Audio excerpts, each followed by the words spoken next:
Hello students मैं आज आलोचना करिम क्लास 6 और अनुशीलनी 11A अनुपात और समानुपात पार्ट 2 क्वेश्चन नम्बर 3 यार आगर भिडिओत क्वेश्चन नम्बर 1 और क्वेश्चन नम्बर 2 कर दिया होइसे गतिके आगर भिडिओ दुटा यदि चोवा नाइ चाइ लबा।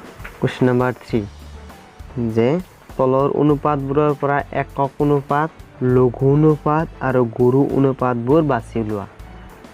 যে একক অনুপাত লঘু অনুপাত আৰু গুৰু অনুপাতৰ বিষয়ে ইয়াৰ আগৰ ভিডিঅ'টোত আলোচনা কৰা হৈছে যদি চোৱা নাই এইটো ভিডিঅ'টো প্ৰথমতে চাই লোৱা আৰু এইটো চাই লোৱা আমি কেনেকৈ বাছনি কৰোঁ সমাধান। যে একক অনুপাত প্ৰথমতে লিখিম একক অনুপাত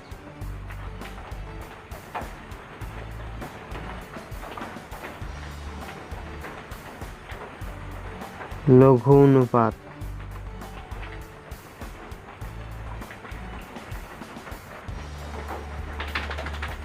আৰু গুৰু অনুপাত।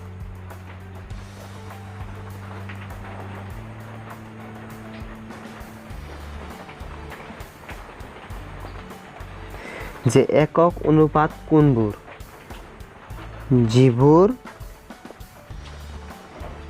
অনুপাতৰ প্ৰথম পদটো और द्वितीय पदটো एके अर्थात a इक्वल टू b तो हल a इक्वल टू b प्रथम पद और द्वितीय पदটো एके এবিলাকক একক অনুপাত বুলি কোৱা হয়।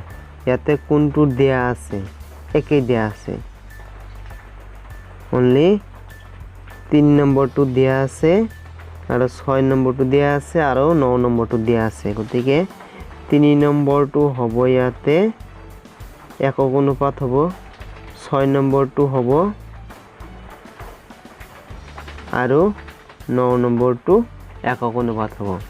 আৰু লঘু অনুপাত হৈছে a is less than b প্ৰথম পদটোতকৈ দ্বিতীয় পদটো ডাঙৰ এটো হল লঘু অনুপাত। ইয়াতে দিয়া আছে প্ৰথম পদটোতকৈ দ্বিতীয় পদটো ডাঙৰ দ্বিতীয় পদ কোনটো দিয়া আছে এটো নহয় এটোত হয় 2 নম্বৰটো দিয়া আছে নাম্বাৰ 2 হল লঘু অনুপাত কাৰণ প্ৰথম পদতকৈ দ্বিতীয় পদটো ডাঙৰ। ঠিক তেনেদৰে 4 নম্বৰটো দিয়া আছে প্ৰথম পদতকৈ দ্বিতীয় পদটো ডাঙৰ গতিকে 4 নম্বৰটো হ'ব লঘু অনুপাত। 7 নম্বৰটোত কিমান দিয়া আছে প্ৰথমটোতকৈ দ্বিতীয়টো ডাঙৰ গতিকে এইটো হ'ব লঘু অনুপাত।